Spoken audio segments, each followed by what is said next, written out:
Stay hungry, stay foolish.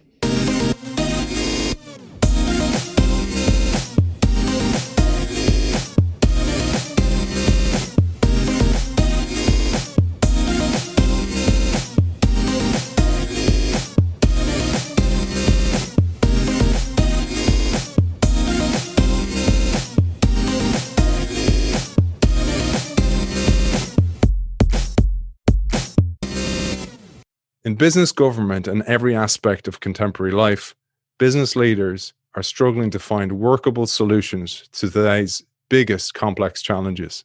As a former Pentagon official and CEO of a billion-dollar organization, our guest has seen firsthand that the current models for solving diverse problem sets no longer works. Organizations and individuals need to adopt an entirely different approach to the biggest challenges they face and embrace a new model to ensure they emerge triumphant. That model is called a Renaissance campaign. We welcome author of the Renaissance campaign, a problem-solving formula for your biggest challenges. John Rogers, welcome to the show. It's great to be here. Thank you so much. It's fantastic to have you on the show, John. I really enjoyed the book. It's so full of practical knowledge of how to drive change. And we'll get into what the Renaissance element is, what the campaign element is, because you divulge all that as the book goes on. But I wanted to start by citing the amount of disruption and change we're experiencing, and that no matter how big or small our challenges, there are always ways to manage the disruptions of our world, but we need new tools to do so. And these are tools you have discovered through failure, through success, and of all places in 15th century Italy. So when the Renaissance came about, it was on the tail end of the plague. And the plague had decimated Europe and decimated Florence. And as part of that, the Medici family, which was a banking family in Florence, committed to rebuild and had a vision to rebuild Florence. And they realized that a lot of the people, a lot of the craftsmen who they would initially call upon were deceased because of the plague. And so they had to figure out how to do this a different way. So they started to bring together the creatives, Michelangelo and Da Vinci and others, to help them visualize and think what Florence could look like.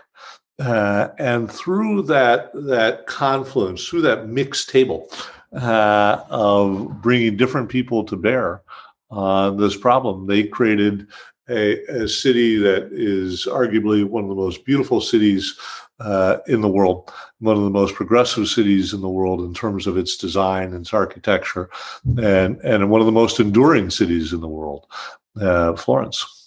And John, one of the things you mentioned here was, okay, we're in the backdrop of this plague. I thought how serendipitous of this book, because it talks about this moment of dramatic change in the backdrop of a crisis of sorts.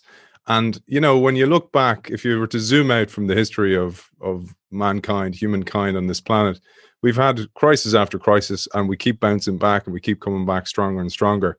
But one thing has changed dramatically, and that is the onset of this digital world. And you liken it to the introduction of the printing press into the world, that all of a sudden we're able to educate ourselves more. And because we're able to educate ourselves more, opinions became more and more diverse. Yeah, it changed everything. And it took, back with the Gutenberg press, we had to rely on before the Gutenberg press, we relied on the church.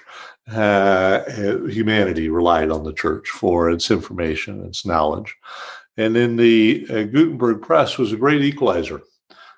People actually could start to learn for themselves. They did, they read, they understood, and it changed the world. It created as part of the Renaissance, right? Fast forward to the digital age. At the beginning of the digital age, our sources for information the way I describe it, were vertical in nature. They were funneled in nature. The funnel was like this, and it was, the networks and there was a series of agreed upon sources, by which people got their news, their information. The internet has changed that. The digital era has changed all that. So now it's, of course, like that. It's completely opened up, and there's both blessing and curse in those words. And we've, but one thing, regardless of good or bad, we know that disruption is here, and it's here to stay. And one of the things you talk about, which is a huge issue, and something we've brought up on the show before, John, is that we're encouraged to study so narrowly and seek expertise in a field and climb to the top of a ladder and not jump to another ladder. And this is a huge challenge in today's society, where we become, even though the internet's there and knowledge can be shared widely, we actually got to go through a filter bubble, an echo chamber, and discover a piece of knowledge and keep going down that rabbit hole at the expense of a bigger picture. Yeah, it's a problem for us. I mean, we've got great specialists, and we need the specialists. It is not to say we don't need specialists, but we also need generalists, and we need to understand. Different perspectives. I talk frequently about how we all suffer from rigidity of thought, and we all suffer from rigidity of thought. And it's not only our education, it's our social upbringing, it's our we're demographically where we fit, geographically where we are. It's all of these different things socially that make up our own set of rigidities of thought. And one of the things that a leader must do is make sure that they're constantly listening and working hard to break through that rigidity of thought. I call it, I refer to it as being a prisoner of our own perspectives. And so how do you break out of prison? Well, what they did back in the Renaissance, what the Medici family did, and indeed what we do with the mixed tables that we pull together, is they very intentionally bring together those who they otherwise wouldn't talk to help them address and solve those problems, so that they're getting different perspectives. It doesn't mean that they don't have the subject matter experts at hand. They do, and they should. But it means that it's not just limited to those. Yeah, and we'll talk deeply about mixed tables because it's a core lesson from this book. It's one of the things you really want to impart from the book, and something you describe so deeply that you leave us with no choice but to adopt this brilliant mindset. But to bring it to life a little bit, you share a story of a friend of yours from DARPA, and this is where the mixed table brought to life the connection between social networks and cancer. Yeah. So, as you know, being as esteemed and involved as you are in the digital world, social networks, social movements have been a subject of great study and interest. And this was after the Arab Spring. And one of the things that some of the folks that I was talking with and working with at the Department of Defense were looking at was how information flows in social networks. And a really brilliant researcher had an idea that, well, perhaps that flow of information and how those digits move operate similarly to how cancers move and how research moves with regards to cancer. And so he took on a study that looked at different pockets of research, and if he could connect all of them, what would he learn that hadn't been learned before? And of course, the advent of really strong supercomputing allowed him and others to do these kinds of analysis that, heretofore were not one couldn't do.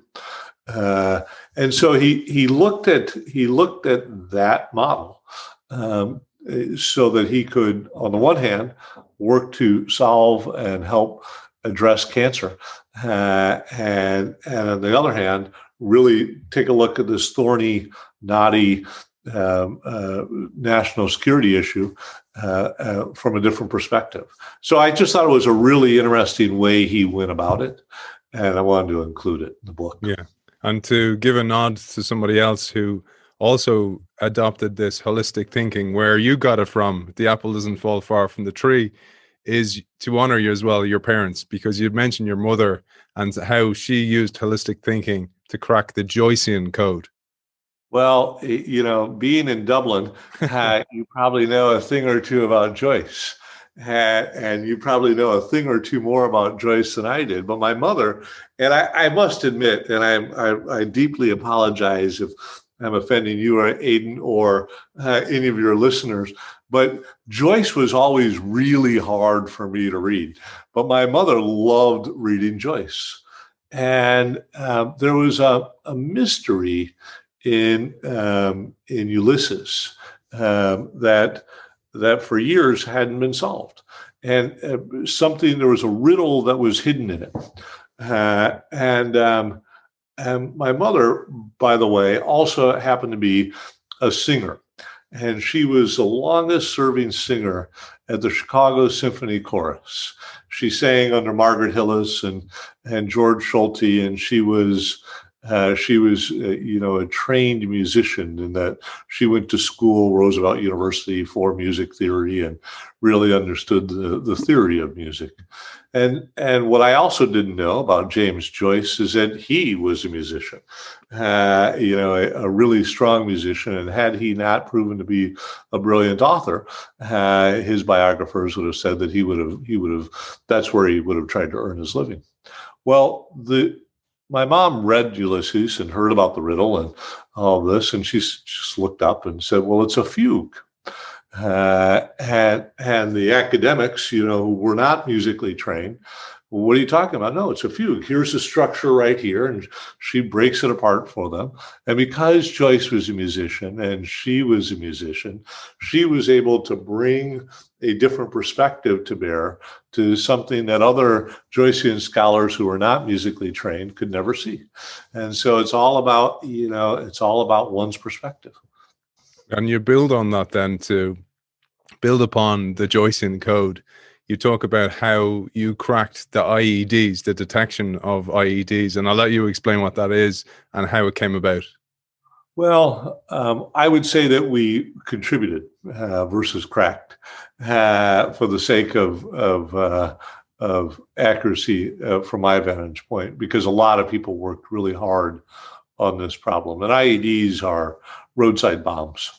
And in Iraq and Afghanistan, Allied forces were really being harmed and hurt by the roadside bombs, by IEDs. And the question, lots of questions were framed around how to identify them. But one of the things that we were asked to look for is, activating the entertainment community and the national security / Hollywood network, is can you identify any telltale signs? What are the TTMs, TTPs? And what are the signs that the adversaries would leave out there? Well, it was a filmmaker who we were working with at the time identified it and said, listen, it's the shot. If you look at what they're doing, they're recording all of these, and they're recording all these attacks for propaganda purposes. So they have to get the camera shot as to where they're going to place that bomb, and thus, if you look at it from where they're going to shoot it from, then you can detect more easily where the bomb is going to reside, where they're going to lay the bomb. And so it turned out that there was real merit to that hypothesis.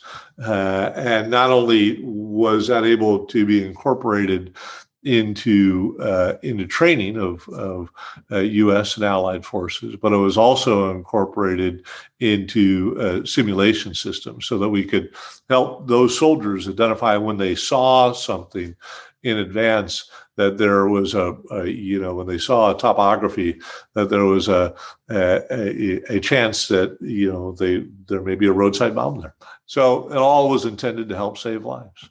So speaking of great stories, John, you share a great story of your meeting with Les Aspin, and this was one that changed the course of your life. Les ultimately became one of my mentors. And he was one of my first interactions with Les. I had just been hired as his district director. He was a congressman from southeastern Wisconsin. He was the chairman of the House Armed Services Committee. And I went into a staff meeting with him, which is the one I think you're referring to here, Aidan. And we had just passed, and I was responsible for this, the National Clean Lakes Program. And the reason we had restored and passed a law for the National Clean Lakes Program was to restore this little lake in southeastern Wisconsin called Delavan Lake. And I was full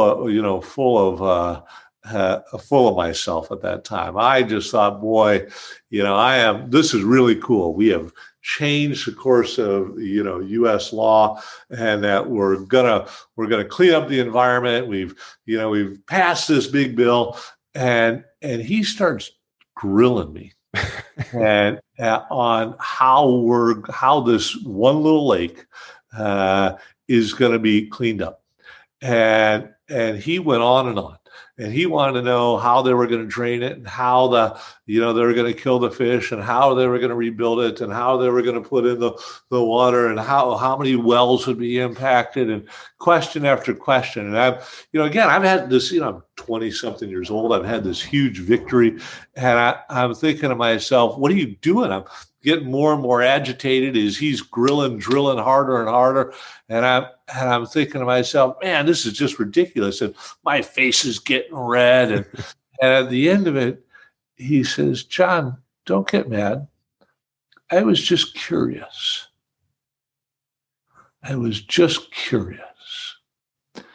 And that mindset, the mindset of curiosity, the mindset of really understanding and taking the time to be curious about the questions that you are grappling with and the issues that you have, has stuck with me forever. It has stuck with me forever. Because you have to be curious.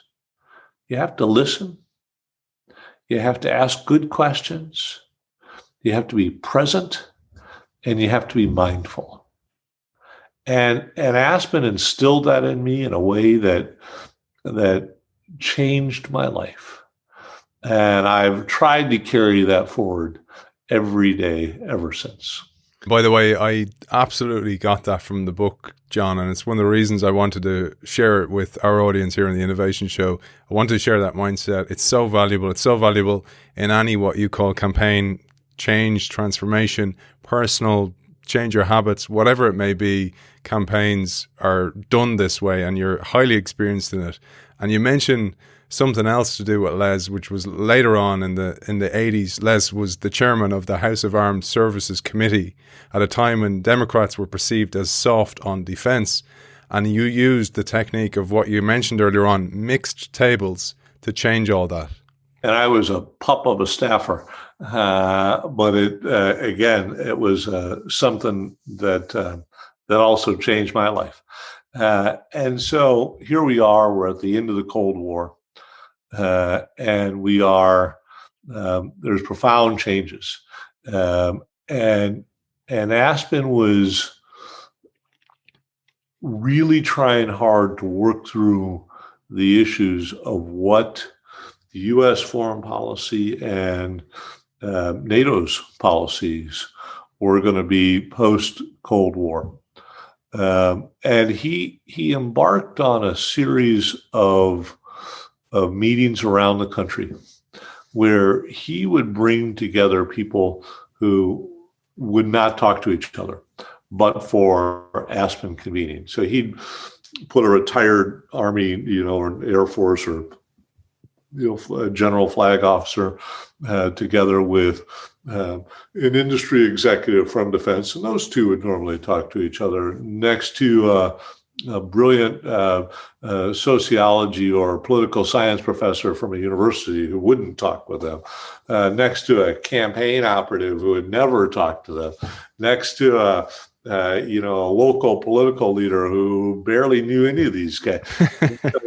so that he could start to assemble different perspectives around really complex problems. Now, part of that was, as any leader does, he certainly had his thoughts going into those meetings as to what different possibilities were, and what the more likely scenarios were for the future of, for what foreign policy was going to look like.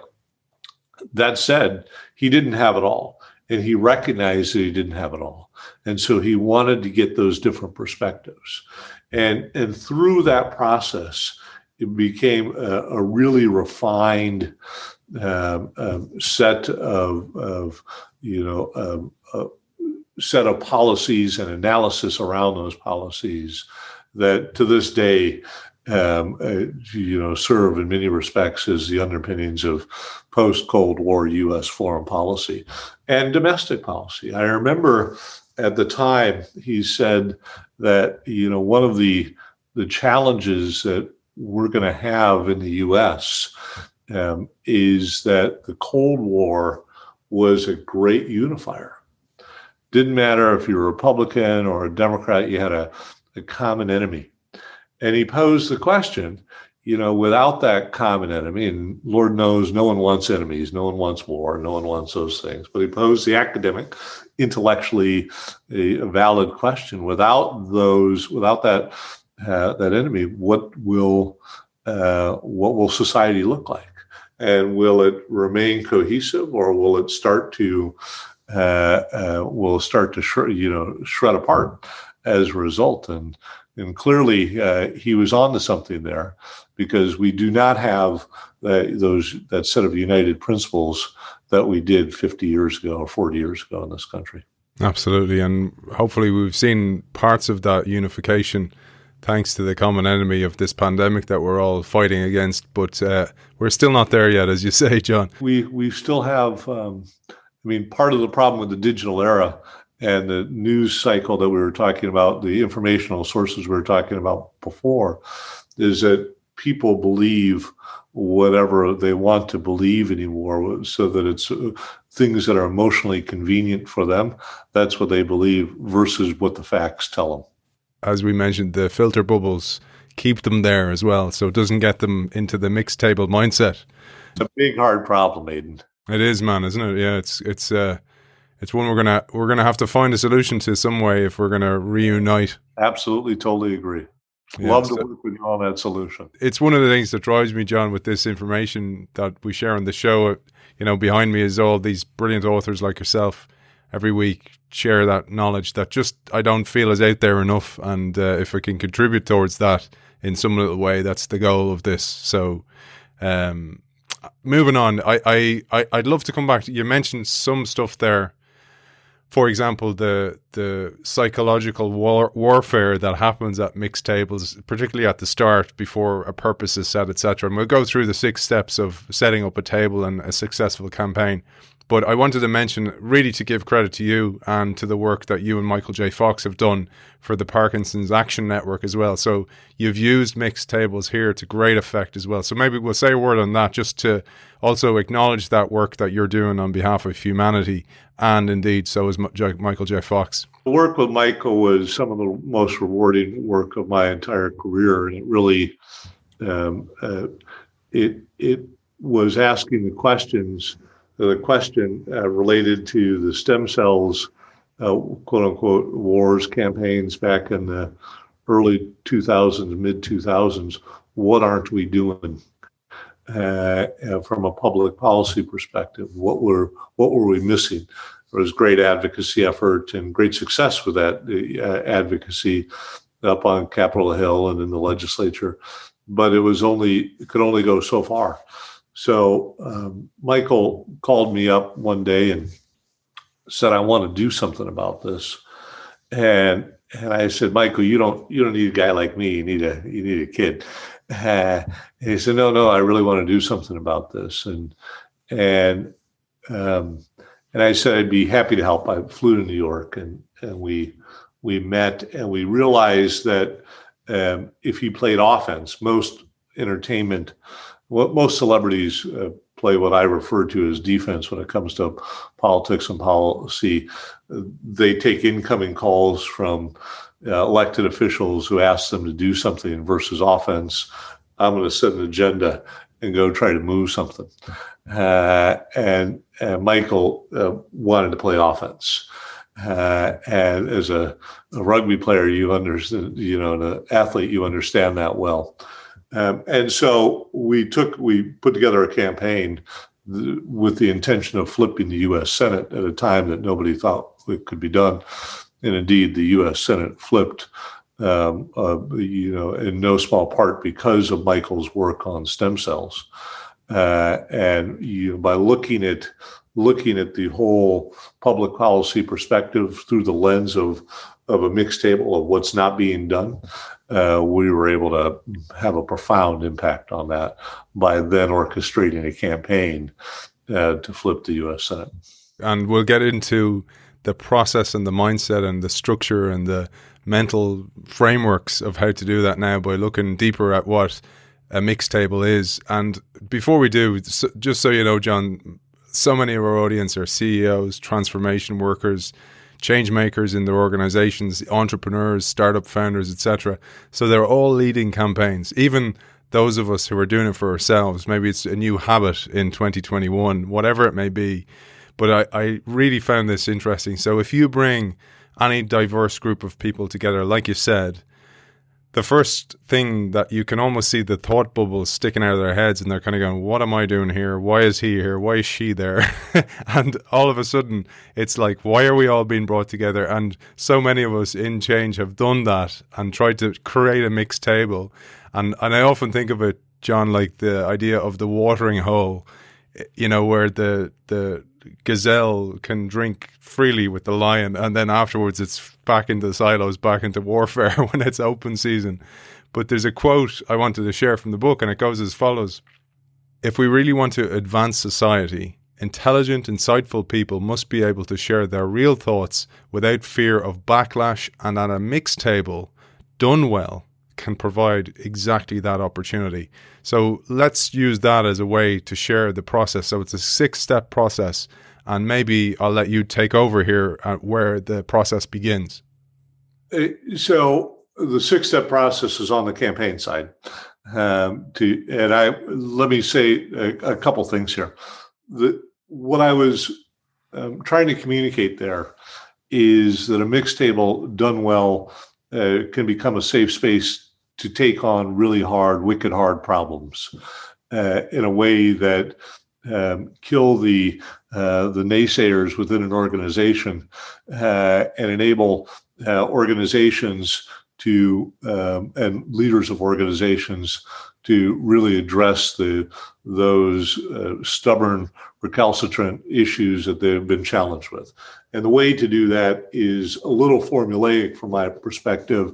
You of course have your team, your subject matter experts, then bring in thought leaders from the outside, then bring in creatives, as in, people from the stage, from theater, people from Hollywood, people from the music industry, artists, people who are paid to create. Because what I have found is that by bringing in the creatives into the discussion, vastly changes what that table feels like. And so it's not just the same old people with the same old preconceived notions. You really are mixing it up. And so that was to me, that's the kernel of the idea for people to change how they organize and structure their process for mixed tables. After that, after you go through the mixed table process, you work through what the outcome to the challenges that you're facing are, what the outcomes are. Then it switches into campaign mode. And one of my sayings is that life is a campaign. It's actually a series of millions of campaigns that we all run every day. We just don't call them campaigns. But they all have the same common architecture. They all have the same chassis. And so if you look at life being a campaign with the same chassis, then it just gets easier. So, you and I getting on this podcast together, it's campaign. You have an objective. You set some context around it. We're Zooming versus FaceTiming versus using Microsoft. We're doing that, and you map out the process of what it's going to look like, and then from mapping out the process, you develop a set of strategies for things you want to talk about and where you want to go, and then you have some tactics, some arrows in your quiver that you're gonna specifically ask me about, and you've got those ready, and you're pulling the arrows at the right time and pulling them in, and then you execute, and that's a campaign. And we do that all of the time, every day. We do that when our spouse asked us to go to the grocery store, and we got to come up with a list, and we do that when we are running a sales and marketing campaign or a go-to-market campaign. And we do that when we're running a cybersecurity campaign. And we do that when we're acquiring or selling our businesses. It's the same set of fundamentals. But understanding those fundamentals and what to do with those fundamentals is where it breaks down. And so from my vantage point, my contention is that if we could put light on them and bring them to the top of people's minds so that they understand where they're at in the campaign, they can then be more intentional about that campaign and make it a lot easier. You mentioned the creatives there. That will intrigue people because many of these organizations actually contain those type of people. They actually work in those organizations, yet they'll bring in outside consultants from the big consultancy companies and overlook the very gems they have right in front of them. And you mentioned earlier on about the IEDs and bringing in the Hollywood directors, but also you mentioned Hollywood had a massive impact post 9/11 with the Department of Defense, another great example. Yeah, I mean, so the 9/11 Commission report identified the lack of imagination as one of the underpinnings that led to 9/11. After all, who could envision somebody flying airplanes into buildings as a form of terrorist attack and using our airline industry as tools of weapons of mass destruction? Well, Hollywood could. Writers could. In fact, Tom Clancy, in a book a few years before that, had a plane flying into the U.S. Capitol, decimating the U.S. Capitol, the leadership, and that was the premise of the book. And so, one of the things that we started to do, we had an Army Assistant Secretary come to me and some of my partners at the time and ask us to start assembling different creatives to help them think through different problem sets.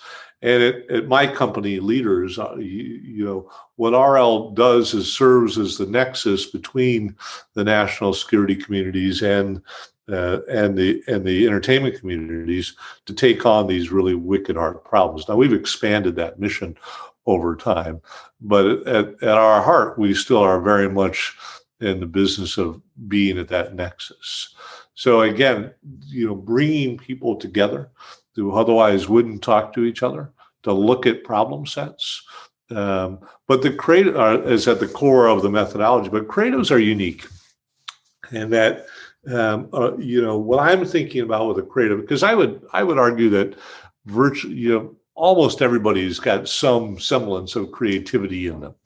What I'm talking about with creatives are paid Imagineers used to working under a time budget.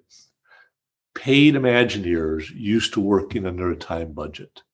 These are people who are paid to imagine things for a living and are used to having to produce a product in short order, which is why I love the Hollywood writers, right? Because the Hollywood writers, if they're working on a sitcom or a drama or wherever, they've got to produce product in very short order, and they have to do so creatively. And they are wonderful researchers in very short order because that's what they're paid to do. And then you take what I just said and transfer it over to blue sky thinking, right? What executive wouldn't want a paid Imagineer used to working under a time budget as part of their process? Blue sky activities can go on and on and on and on. They could just drone on forever and drive leadership nuts, right? So that's why you take this process, because you can condense that activity by an order of magnitude and get a lot higher output as a result. Let's move from blue sky thinking to blue pill thinking, because another great campaign you share is the repositioning of the drug Viagra. That was a law of unintended consequences, right? So Viagra was initially created to be a heart medication, and Pfizer quickly recognized that it had other impacts and completely changed. And they understood the context, and they completely changed, how that medication was used, marketed, distributed, and they completely changed their campaign around it from where it was initially, why and how it was initially created.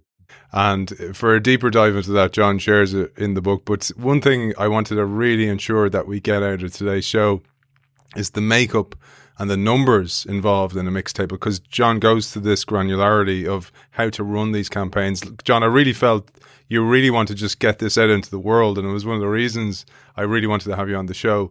But let's talk about that. You talk about the ideal size of a mixed table, and then you go into mentioning what you called an associative barrier.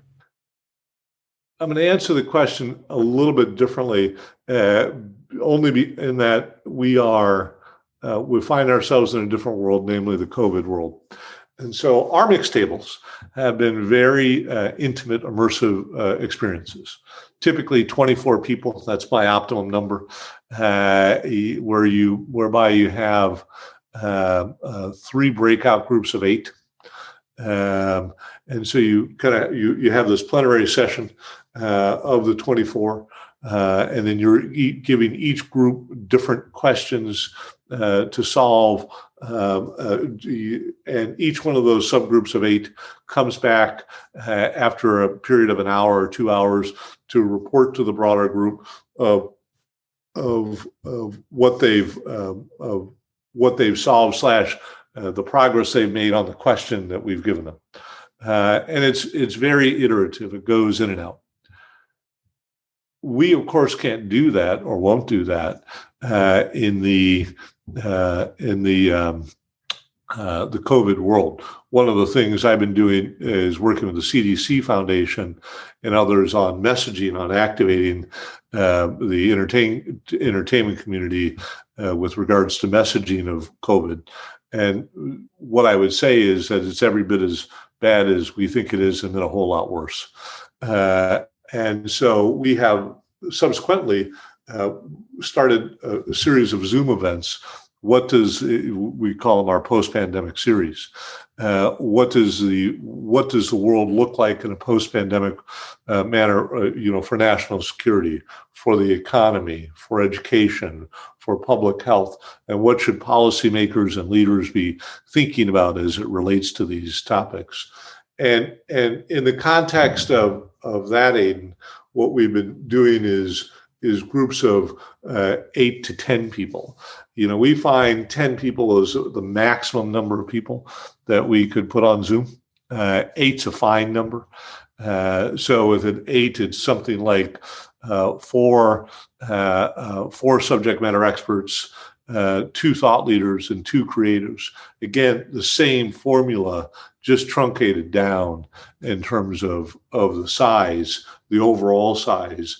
And then from there, also condensing the period of time that we're on Zoom just because of Zoom fatigue that everybody's experiencing.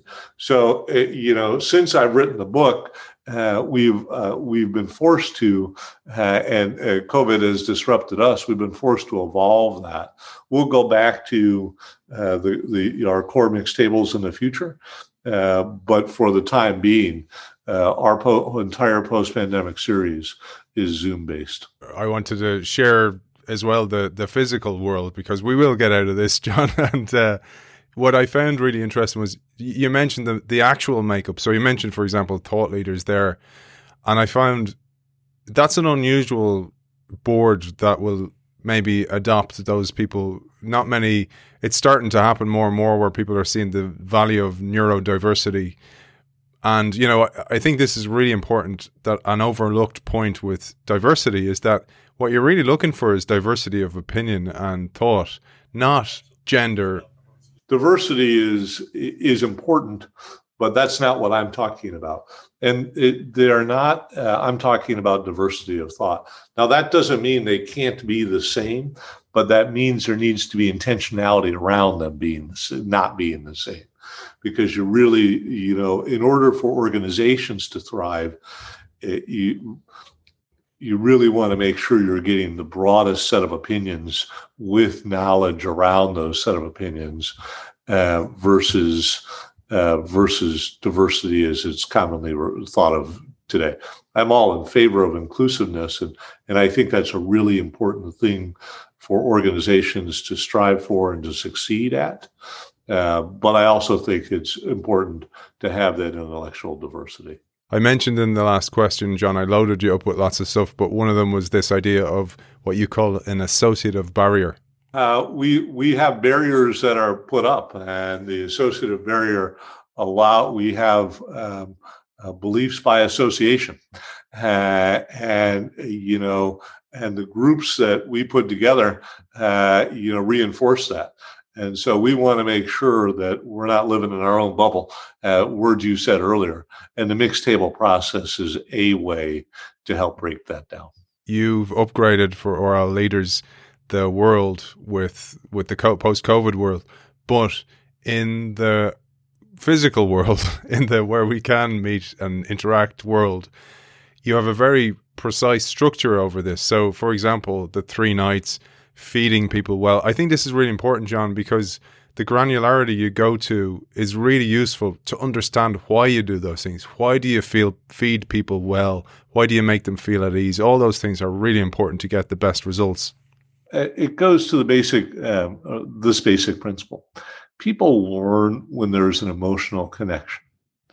And so you want to create an emotional connection. And put a different way, you want to immerse them in that experience. So you want people very relaxed. You want to give them food. You probably don't want to. We've really intentionally stayed away from alcohol or anything, just in terms of the event, because we want people clear-minded. Once in a while on the last night, we'll serve some wine or something, or on a separate night, take people out to dinner, really let people get to know each other. So if you could do a 4-day in-person panel, it's all in the evenings. And the first evening starts about 5, goes to about 9. You're doing introductions and feeding them from 5:30 to 6:30. Then you're you're doing almost a mini TED type talk, back to the granularity you're looking for here, Aidan. You're doing a mini TED type talk to kick it off, and then the moderators come and start to frame some of the larger issues that they're contending with, why it's all brought together. Then you're breaking out these different groups.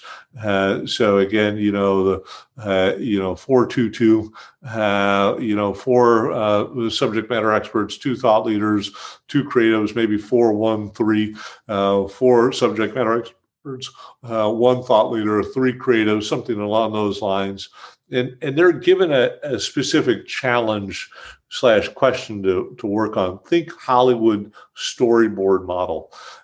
So really, we've taken the Hollywood storyboard model and the national security red team model, and put both of those together so that we are getting the best out of the national security and the Hollywood community.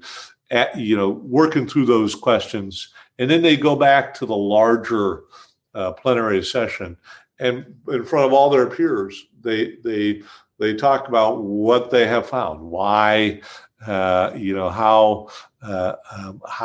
they're approaching the problem, and then over the next couple of days, if you have the 4 days, literally on night 2, throw them a party. Let everybody get to know each other. Let everybody really start to work well. And, the first day, as I describe it, you alluded to this earlier, Aidan, everybody's body language is kind of like this. It's why am I here? Oh my God. And by the end of it, it's, oh my God, this is the most interesting thing I've ever experienced in my life. And so it really is interesting to see that occur. And every time we've done it, we've seen it occur. I thought next, John, we might share the various types of campaigns. And I'm just going to share my screen here. For those people who are watching us, I have up there the 4x4 matrix that you use to describe this. So maybe we'll talk through this with empathy for those people who are just listening to the show. You have big and small campaigns, and you have internal and external campaigns. And again, all of the campaigns, as I mentioned a moment ago, have the same architecture. And a big external campaign might be to develop a plan to enact a piece of legislation. It could be climate change, it could be public health, it could be gun control, it could be whatever. That's a big external campaign. A small internal campaign might be, I want to lose 20 pounds by summer. Again, they have similar architectures. You have an objective that you have to identify. You have to understand context. Now, the context and the mapping of the process and the strategy and the tactics are, in my opinion, clearly much more complex on the big external campaigns than they are the small internal campaigns.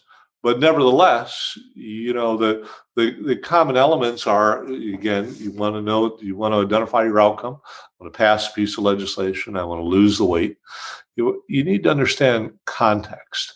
And I think that context, Aidan, is perhaps the area of the campaign that people most frequently overlook.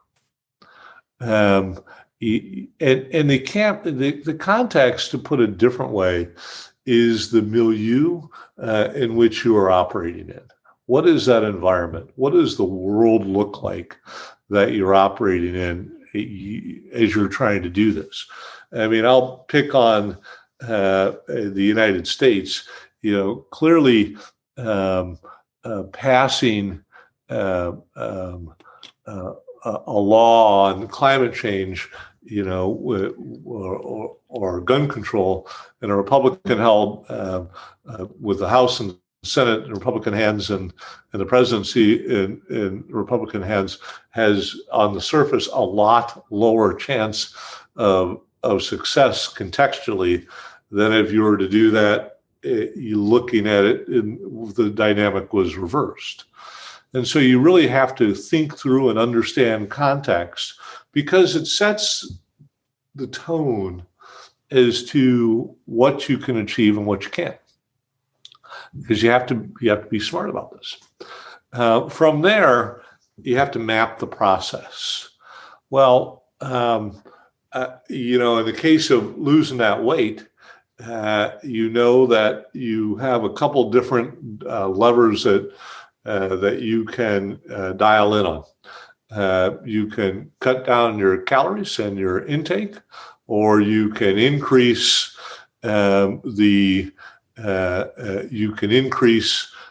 your exercise and your output and your calories burned. And so those are your basic dials of your map. On the big campaign, that process is exponentially more complex. But you really do need to understand that process. You need to understand how a bill becomes law. You need to understand, all of the different, you have to be curious. You have to understand all of the different components, everything that goes into that. What are all the subcommittees? What are all the committees of jurisdiction? What are the executive agencies that will be asked for input? What is the time frame involved in your legislative calendar? Whatever it is, the point is that you have a process that you have to map it. You have to know, as part of your map, you have to really understand who your decision makers are. Same thing parenthetically for sales. And I find that on the sales and on the BD side, organization after organization forgets to map that process. Who are they targeting? Why would they want to buy? What authorities do they have? What authorities don't they have? And then from there, you can start to build strategies. And I say strategies versus a strategy in that because of that context, my view is you have to identify 2 or 3 strategies to run your campaign, because if you get shut off at one point in time, you can continue on and go on. And then you have your tactics, the actual things that you are doing to achieve your campaign. Back to your small little campaign, you're joining Weight Watchers. You're exercising a half hour a day. You are eating the Atkins diet, whatever it is. And then, of course, you have to execute. You got to go do it. So it's one thing to talk about doing it. It's another thing to actually go doing it. And so that's the campaign. And most of us, John, jump straight into execute, into the tactics of things without doing the pre-thought, because it's difficult and it takes a lot of mental energy. But there was a couple of things I wanted to share.